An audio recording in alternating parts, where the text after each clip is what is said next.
Olá, bem-vindos. Estamos chegando com Entre Linhas aqui na TV Brasileira, na Prudente News 1070. Eu sou Eudes Figueiredo, muito obrigado pela sua audiência. Fechamos mais uma semana, né? Hoje é o último programa da semana e olha, gente, a programação aqui, as notícias que escolhemos para vocês estão muito interessantes, vai gerar uma boa discussão e a gente vai falar o que está nas entrelinhas dessas notícias e também os bastidores da informação. Comentando os assuntos, Adolfo Padilha. Adolfo, mais uma vez, bem-vindo aqui ao Entre Linhas, é com você. Fala Eudes Figueiredo, fala amigos da TV Brasileira e da Rádio Prudente News, um abraço a todos, hoje é sexta-feira. E o governo federal, enfim, resolve e vai iniciar o projeto de privatização da Petrobras. Vai começar vendendo suas refinarias por meio de leilões em bolsas de valores, isso é muito bom. E para impedir a concentração de grandes grupos, né? Para ter a concorrência de preço, a ideia é impedir que grupos que compram a refinaria no Rio não poderão participar de São Paulo, por exemplo. Esse é um cuidado muito interessante. O modelo de privatização das refinarias ainda estão avaliando qual será o melhor modelo, mas a intenção é concluir isso aí o mais rápido possível, até o final do primeiro semestre de 2022, esse leilão ir para a Bolsa. A privatização da Petrobras, ela é possível com a abertura do país aos concorrentes, após seu fatiamento, refinarias, será uma dessas a fatia desse leilão. Isso é importante, porque na refinaria ali começa a base do preço, né? Hoje a Petrobras ela age como estatal quando é interesse e para gerar lucro e dividendos aos seus acionistas, ela age como uma empresa privada para alguns analistas. Então é importante essa atitude do governo para demonstrar a boa intenção de realmente desburocratizar e ter um controle maior, uma concorrência melhor do preço do nosso combustível, que aliás no mundo inteiro, né, tá com problema de combustível. Aliás, alguns países mais fortes economicamente que o Brasil, por exemplo, já tem a falta de combustível. A sorte dessa pandemia é que o nosso agronegócio não parou. Você está vendo hoje, a gente sente a alta às vezes de alguns produtos, mas que os agrotóxicos sim, que não estão se encontrando mais, né? Encareceu muito. Mas você já pensou se os nossos agricultores tivessem acatado o irresponsável, fica em casa? Hoje nós não teríamos arroz nem feijão, meu amigo Eudes. Ainda bem que nem todo mundo foi louco de ir nessa onda. Toca o programa, Eudes Figueiredo. Muito bem, todos sabem que o presidente Jair Bolsonaro faz uma live toda quinta-feira, ali por volta de 7 horas da noite, 19 horas. E nesta live desta semana, Bolsonaro ironizou a paralisação de jornalistas por reajuste e disse: fique em casa, fique em casa. O presidente disse que todo mundo está pagando o preço alto e culpou as restrições adotadas na pandemia. Olha, Adolfo Padilha, não caiu muito bem para os jornalistas esse discurso do presidente, essa fala do presidente durante a live, né? Como é que você vê aí? Foi uma ironia mesmo, porque muitos jornalistas defendiam o fica em casa. Olha, eu acho que o presidente, ele foi tão atacado, né? Ele é tão atacado por alguns jornalistas que quando ele vê uma oportunidade de juntar o que o jornalista fala contra a postura dele, principalmente na pandemia, e ver que o que ele estava anunciando de que ia ser um perigo deixar a economia para trás, o tal fica em casa que a economia vê depois, o presidente não deixa de dar a pegadinha dele. É o estilo dele, né? Algumas pessoas não gostam, outras pessoas já acham inoportuno, mas o eleitorado dele gosta. Aliás, votou nele por causa esse jeitão dele de ser natural, de ser verdadeiro, não é um cara preparado, não tem um marqueteiro do lado dele dizendo como ele tem que fazer, como ele tem que falar. A live dele é um celular, como a gente faz o programa aqui, e pau, e liga, e vai, e bate todos os programas de rádio, isso deixa a turma mais brava ainda, todos os programas de jornalismo, né? A live dele é muito assistida, ele brinca sempre nos finais da live dele: tô na frente da Jovem Pan, tô na frente da outra, tô na frente não sei o quê, obrigado quem tá me assistindo e tal. E ele vem se mantendo assim, ele não vai se afastar do povo dele, né? Logo em breve, virando o ano, nós vamos ver os partidos que só pensam neles, não pensam no Brasil, entrar com ações para dizer que ele está fazendo campanha, só que ele faz isso desde o dia que ele venceu as eleições, né? Você vê o Datena já fazendo chavão de campanha e ninguém fala nada, né? Ajuda aí, Datena, só no nosso. Isso aí é chavão de política, já está se preparando, ele já se declarou que ele vai ser o presidente do país, né? Deve ser do País das Maravilhas, mas vamos aguardar, né? Eudes Figueiredo. E olha só, o ministro da Economia, Paulo Guedes, afirmou esta semana que o governo pode zerar a tarifa de importação de produtos de um ou dois setores e que estariam havendo reajustes abusivos de preços. O objetivo seria controlar a inflação, já que passa de 2 dígitos no acumulado dos últimos 12 meses. Vamos lá, Adolfo Padilha. Será que é só uma ameaça aí do Paulo Guedes ou isso realmente pode acontecer? Zerar a tarifa de importação dos produtos para zerar também ou abaixar bastante aí os preços que, segundo ele, estão abusivos. A gente vê por aí, tem muitos preços abusivos mesmo. Alguns empresários aproveitando do momento. É com você, Adolfo. Eu acho que esse é o papel do ministro da Economia, né, Eudes? Ele manda o recado que vai zerar a tarifa de importação de produtos que tenham reajustes abusivos. A gente sabe que isso não é bom para a economia, isso não é bom para o trabalho, isso não é bom. O Brasil está aí com 14 milhões de desempregados, né? Mesmo melhorando mês a mês aí com números históricos, que você não vai ver isso na mídia tradicional, mas o número de carteiras assinadas por 3, 4 meses seguidos aí bateu recordes de 15, 20 anos.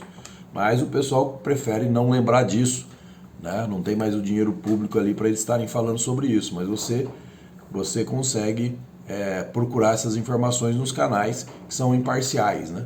Agora, eles jogam com o que eles têm na mão, o ministro joga com o que eles têm na mão. O presidente Bolsonaro está querendo fazer de tudo para baixar o preço do combustível, mandou um projeto para regulamentar, não é fazer nada novo não sobre o ICMS, o STF até agora não julgou. Né? E quando chega qualquer coisa contra o presidente ou os interesses do governo, 10, 15 dias está julgado, tem uma decisão, às vezes, liminarmente em 48 horas. Então o jogo está muito claro, está muito transparente. Né? O governo não vai melhor ainda porque ele tem as travas do emparelhamento de 20, 30 anos de poder de uma esquerda combinada com uma semi-direita, né? uma disfarçadinha de direita, e enfim, está aparelhado demais. Então, você vê agora, dizem que o Bolsonaro vai aparelhar com a indicação de 75, de 45 membros do judiciário aí, né? Só que Dilma e Lula nomearam mais de 300 e ninguém falou nada. E é lei, né? Não pode fazer nada para impedir. Tinha que discutir esse procedimento. Tinha que discutir a mudança dessa regra. Não devia valer nem para o Bolsonaro, nem para ninguém. Porque é uma forma, assim, de aparelhar interesses ou de pessoas que pensam só de uma forma. E a democracia, ela se baseia colocando pessoas que pensam diferente, né? Pessoas que têm ponto de vista diferente, para que se discutir e chegar num senso comum. Mas nem muito para um lado, nem muito para o outro, porque senão perde o equilíbrio das coisas. Mas não se discute o procedimento, só pega no pé. Quando eu não estou no poder, tem que pegar no pé do outro. E quando eu não estou no poder, e assim vai nesse jogo. E é só mais Brasília e pouco Brasil. Ok, é isso aí. Nós vamos para um rápido intervalo aqui no Entre Linhas. Voltamos já já com mais para você, daqui a pouquinho.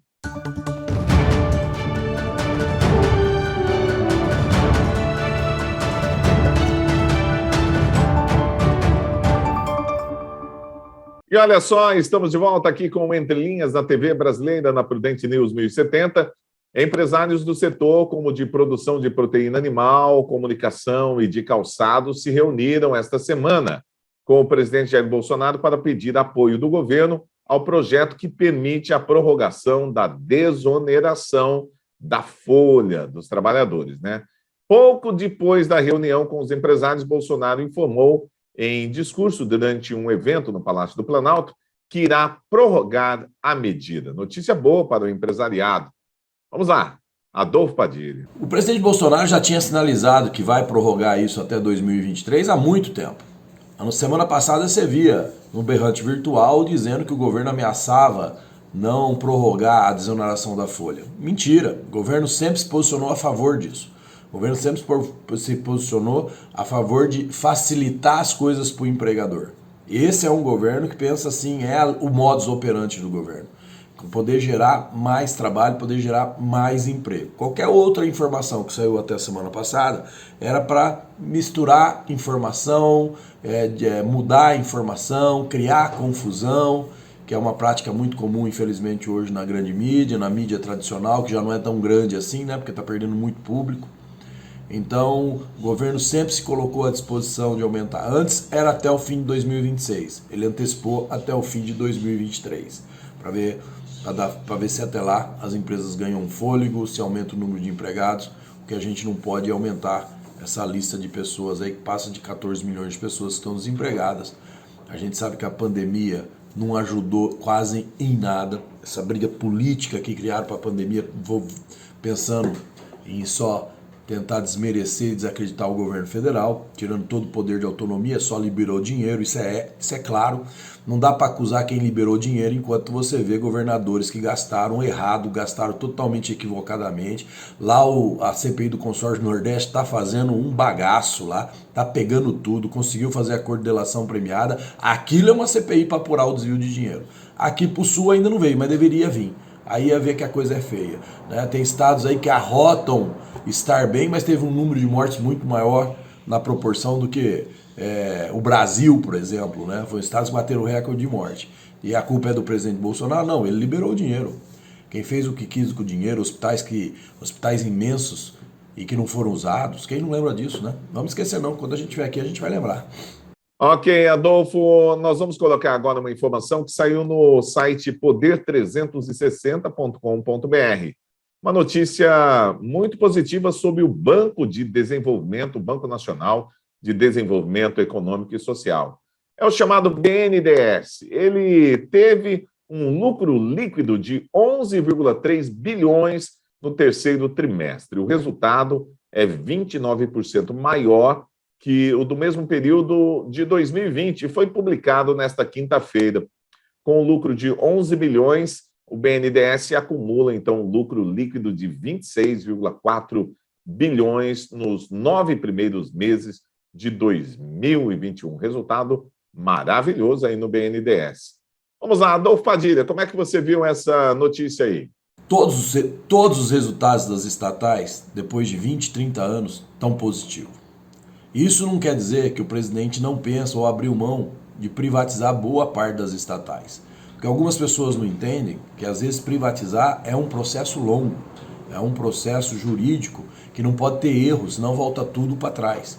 Então, o pensar em privatizar é diferente do começar o processo de privatizar e o privatizar de fato. Porque o que as pessoas não conseguem entender é isso. Então, boa parte do bom resultado do BNDES é resultado da boa participação de mercado da Petrobras no sentido positivo, de lucro. A Petrobras retribuiu, repassou, pagou muita coisa de volta ao BNDES e isso ajudou a alavancar mais ainda o bom resultado do BNDES, né?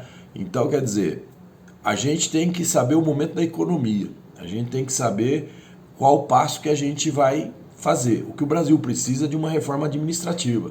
O que o Brasil precisa de fato, já está provado, se uma estatal bem organizada ela dá lucro, o Brasil precisa diminuir o seu custo no judiciário, no executivo e no legislativo. Esse custo você nunca viu redução. E é nessa ferida que a gente tinha que se pegar. Mas fica tanta gente cigano berrante virtual com bobagem, com bobeira, e esquece desse foco. E o presidente não pode fazer isso sozinho. Tem que ter apoio parlamentar para isso, de senadores. É muito lobby em Brasília para poucos beneficiários. É muito lobby em Brasília para esse 1% da casta brasileira que nós brasileiros, simples brasileiros, bancamos. E é essa reforma administrativa que a gente tem que lutar por ela. É essa reforma administrativa que a gente tem que sair às ruas, que a gente tem que pedir, que a gente tem que implorar, que a gente tem que insistir e não pode desistir. Porque enquanto o Brasil não diminuir o teu custo no judiciário, no executivo e no legislativo, a coisa fica pesada, muito pesada. E olha só, a nossa última notícia de hoje me causa um pouco de espanto, porque um dos sites em que sempre nos trazia informações relevantes e que a gente colocava aqui no programa Entre Linhas está fora do ar. É o Renova Mídia, isso mesmo. E na página do renovamídia.com.br tem um comunicado e essa é a nossa notícia de hoje, assim, para a gente encerrar. o Renova Mídia sai do ar por falta de segurança jurídica no Brasil. Após quase 6 anos de muito trabalho, é com pesar que anuncio o congelamento das atividades jornalísticas da Renova Mídia. Ao longo desse período, foi mantida uma cobertura em tempo real no Brasil e no mundo, sempre pautados por fatos, deixando os leitores formarem suas próprias opiniões. Eles alegam que, além de perseguição por parte de parlamentares, como ficou bem evidente na CPI da pandemia, tem o Supremo Tribunal Federal também, que, segundo o Renova Mídia, ameaça dia a dia a liberdade de expressão com medidas autoritárias e antidemocráticas. Vamos lá, é a opinião aqui do Renova Mídia. Agora eu quero saber a opinião de Adolfo Padilha. Como é que você vê aí? É mais uma voz que está se calando, hein, Adolfo? E eu pergunto para você, Eudes, que é jornalista como eu, aos amigos que estão nos ouvindo que é jornalista, não está complicado falar hoje da opinião em todos os aspectos?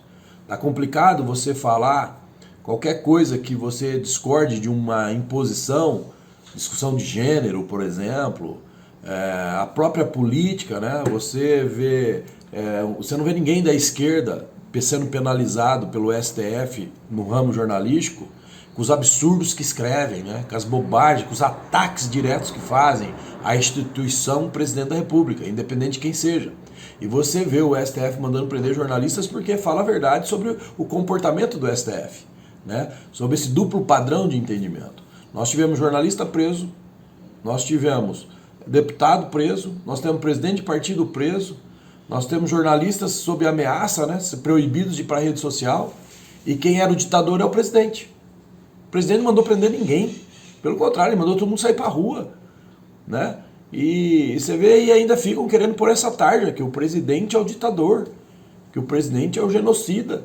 E você vê a Renova Mídia saindo realmente porque não tem segurança de ser responsável por uma...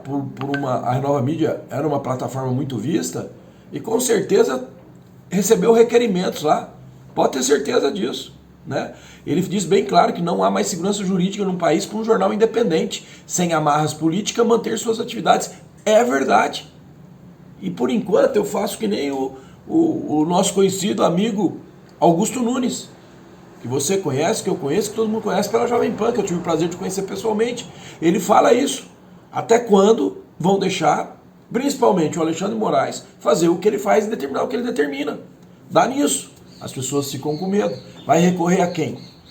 A quem nós vamos recorrer? Por isso eu volto e reforço. O ano que vem é o ano da gente escolher senadores. Pensar nos deputados, mas focar nos senadores. Porque o senador, normalmente, eu falo aqui sempre, a gente pega um papelzinho na rua e resolve na hora. Não. O ano que vem a gente tem que acompanhar, desde o começo da eleição, quem é um senador que tem os valores que a gente quer que sejam prestigiados. Porque senão fica complicado. Boa sexta-feira para todo mundo, ficam com Deus, bom final de semana, juízo, bebe pouco. E se beber, não dirija. E Novembro Azul, hein? O toque do amor não pode deixar de fazer, senão o amor vira dor. Valeu, um abraço. Ok, é isso aí. Nós vamos ficando por aqui. Bom final de semana para todo mundo e até o nosso próximo encontro, segunda-feira, com mais Entre Linhas. Até lá, valeu, muito obrigado.